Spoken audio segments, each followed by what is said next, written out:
How to add a webcam with the best settings in OBS Studio. So hey guys, welcome to this tutorial. In this tutorial, I'll guide you through the exact steps on how you can add a webcam with the best settings possible in your OBS Studio.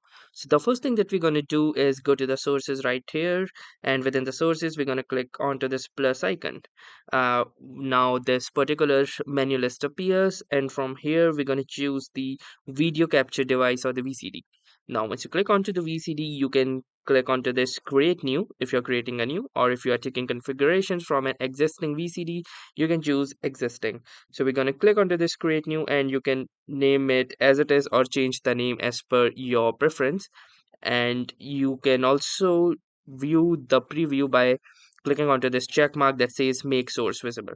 So once you're done with this, click onto this OK button, and now you can see the preview here.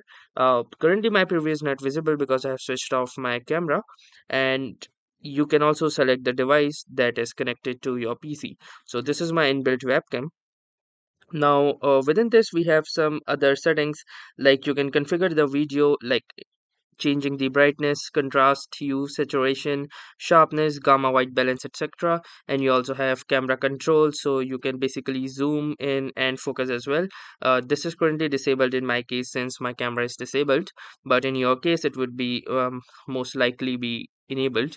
Now apart from this, we also have other settings, like from here you can also set the resolution and FPS type, but I'll be keeping it to the device default. And then we also have the option of resolution. So currently no resolution is specified, but you can click onto this particular arrow by from here choosing custom first and then typing in the particular resolution. So you can choose this option, like at least 91280 by 720, or the best as it supports, that is 1920 by 1080.